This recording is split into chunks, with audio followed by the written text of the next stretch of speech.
Hey everybody, welcome back to my channel. This is Abby with Abby Reviews. This is going to be my review for Chasing Dallas Season 2, Episode 1, Out with the Old and In with the New. So we've been waiting for this premiere for quite a time. It's my grandbaby is now walking. He was an infant the last time I was doing these reviews. So now he's running around my house, but he's not even one yet. But it's been some months since we were doing these reviews. Please pay no attention to my hair. So let's just jump right into this because we've been waiting, we've been patient, and now it's finally here. Wonder if I should color in my mole. Where's it? Right there. ADHD. Pay me no mind. Okay, so we start with Reese G, and he's talking about all that he's been through in the interim and how people has been throwing dirt on his name and shady to him and things of that nature, but that he is trying to be a better person and he is in therapy. Praise God. I am a big advocate for therapy for anybody who feels that they need it. Okay, my OCD ADHD just kicked in real bad right there for a second about my eyeshadow. We're just gonna. And he was looking real cute in this little crushed velvet turtleneck and his red hat. It's a very cute outfit. So I feel like everybody's confessionals and just them in themselves like are extraordinarily shady for no reason, like at least no reason that is apparent to us as the audience just yet. Like I felt like Ariel, she didn't get 3 words out of her mouth before a whole tree fell out, shading the hell out of somebody. Like it's like I feel. Listen, it's a lot, and there was a lot of moving parts in this episode. I don't feel like a lot happened, but that things happen, but not a lot happens. Okay. So we go to Markel. Markel is turning one of his books or into a movie, or instead of writing a book, he's writing a movie script, or he's writing a movie. I'm not sure. It wasn't made very clear what was happening, if it was an already done work or if he is currently working on a script. Excuse me, because he says nobody reads books anymore, but you tell that to my Kindle that has 1,800 books on it, which include all of yours. All right, so we then we're at a church and a funeral, and we meet George, who works for the funeral home. Um, I don't know if he's a licensed mortician or not, or if he just is like a minister. He's just part of the staff. I'm not sure. That wasn't made apparent. He did not say. I'm sure that that'll become more apparent. He'll talk about it more as the season progresses, but he is in service to a family at a funeral when we meet him. He speaks of a crowning service, which I have never heard of before, and it is symbolic of when you cross over to the other side, that's when you get your crown. Of course, we know you don't get all of your jewels for your crown until the world comes to an end, and all of your work, because your works still live on after you are gone. If you have done works, we're not even gonna get into that. Dudes be doing the absolute, not my nigga. Oh my god. Okay, so George is, I think they're going to the service or maybe going to the burial situation. Also, this is also another aside before I jump into this phone call from Markel.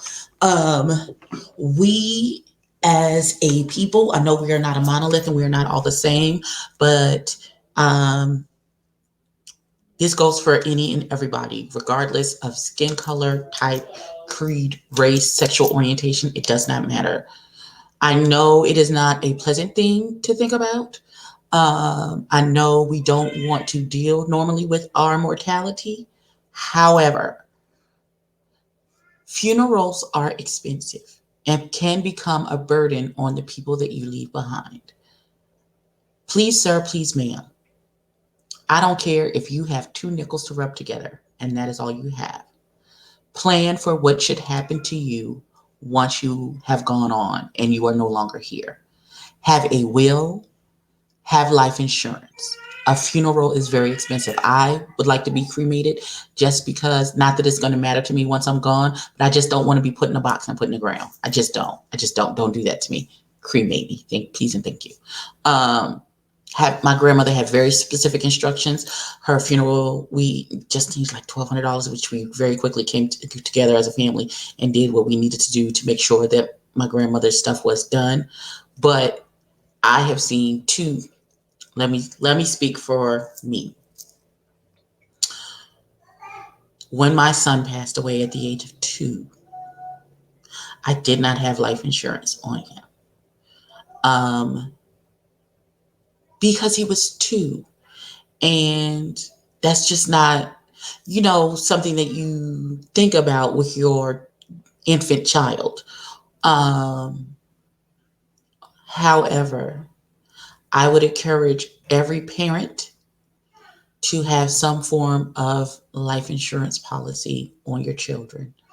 Um, Luckily for me and my husband at the time, um, because of this, it was made sensational by, I guess it was a slow news week by the news stations. Like, they were camped outside of our house. They wanted to talk to us.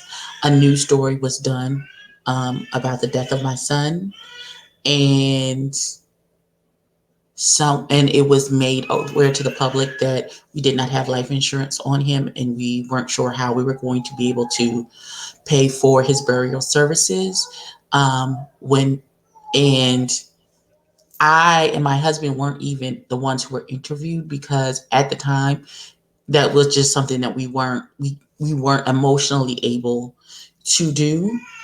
My mother and my stepfather did the interview, and they explained, like, we were a young couple. We had 3 other children. We did not have life insurance, and we didn't have the money to bury him. Someone within 20 minutes of that news story being broadcast called in and volunteered to pay for my son's funeral. That is not always going to be the testimony. So I have my children are all grown now, but I continue to carry life insurance policies on them. Um, just, God forbid, just in case. Um, I see a lot of people who have to do GoFundMes and all types of things, and fundraisers so they can bury their loved ones. I implore you, please, sir, please, ma'am, even as morbid as it is, if don't nothing but one person sees this and take this into account, get life insurance for your family members. Get life insurance for yourself. Have a will for yourself, just in case. Don't leave that particular burden. It's already burden. It's already hurtful and painful enough that you're gone. Then to add having to deal with the expenses of burying you on top of dealing with the loss of you, can sometimes be too much. So that's my 2 cents. I don't know how we got to listen. Okay. And we're going to go back to the mess.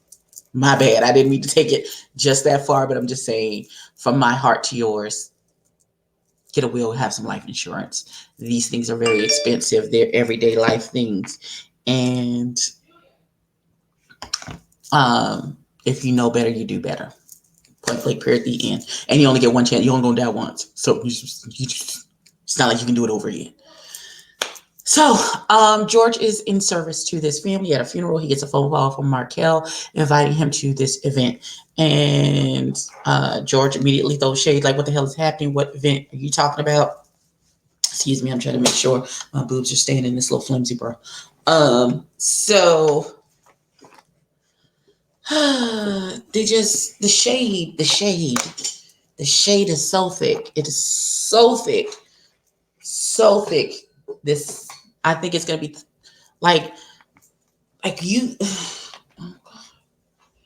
They kept saying, last season was boring. I need a happy medium in between last season and what I think this season is going to be, because I feel like the shade factor is up by 25, and this is just the first episode and nothing really has happened just yet. It's just people meeting and speaking, and you can't even speak without throwing shade. Like, I don't understand. Like, I don't get it. So so he invites it into this. Okay, so then we go to Ariel. We meet Ariel O'Hara. Now I understand being shady in your confessionals, because that's at the end of the season when you go back and all this shit has gone down, and then you're speaking on what you were feeling at that moment, and you throw shade because of maybe something that happens later on. But just in your introduction. I don't know when this was filmed. Maybe this was filmed at the same time of the confessions, and that's why you're shady.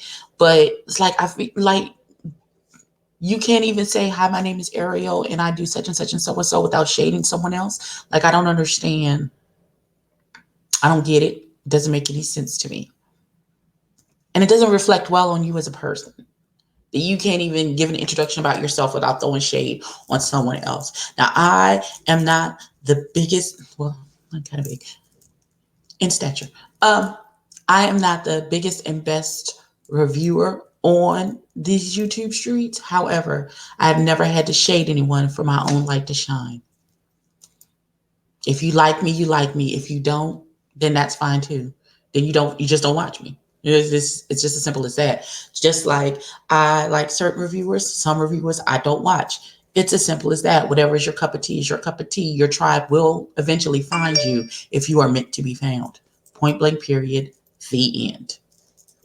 You do not have to shade anyone to make yourself look better. And that is the aura that Ariel gave off when she introduced herself, that she immediately shaded Reese G and his accomplishments as a stylist, and King Kane and his accomplishments as a designer, in reference to yourself and what you have done in your accomplishments. You didn't have to do that. You could just talk about yourself. Well, I've done X, Y, and Z, and blase bloom and blue de blue. And then we just like, okay, bitch, and do that and do you. And yes, we're living for you, without having to shade anyone else. You don't have to dim anyone else's light to make your light brighter. You just don't.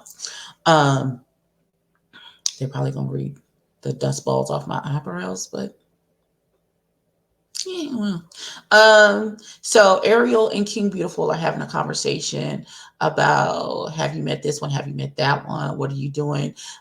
They do styling, hairstyling, and wardrobe for T.S. Madison, and they are discussing braiding Maddie's hair and Dr. Blue, blue, blue, blue. And of course being shady. We then go to Carrie D. Carrie D is talking about his next music project. Please go out and stream or purchase his EP DNA. I think it's available on iTunes. He seems to have a great bit of talent. You see him working with another artist named Landon, and I think they're doing like they're working on some work for his next project. Some writing and things of that, and producing music for his next project, and it sounds good from what I've heard of it. And so they are discussing that. So Trey, we then go to Trey. We meet Trey. Trey is a tattoo artist. He is having a tattoo party for some of his VIP clients. He George shows up with Markel. They apparently, the neighborhood is not the richest, most affluent neighborhood where his tattoo shops are. Most tattoo shops are not. So I don't understand what the issue is. Why do you have to feel like you better than because the tattoo shop is in a certain area? You're coming to him because he clearly is good at what he does, and I don't like the shade. Just okay. So King Kane and Reese show up to the tattoo party. They seem to be a little bit of tension. There seems to be some tension when King Kane, then Markel and Reese G and Aubrey is there as well, even though he doesn't. We're gonna bring Aubrey in a second. So King Kane speaks to George. George says that he doesn't know King Kane, and he was like, "Oh, you don't know me." He's like, "What do you do?" He's like, "I'm a stylist." He's like, "Oh, I didn't know that." He's like, "You don't know that, even though you follow me on Instagram." That's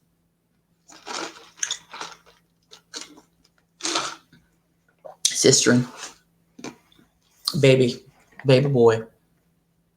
Again, you don't have to do that. You just gotta say, you should just sit there and drink your drink and said, "Hey," and just kept it pushing. And how are you? The, I don't, I don't understand the dick measuring, the posturing. I know these are a bunch of males. I'm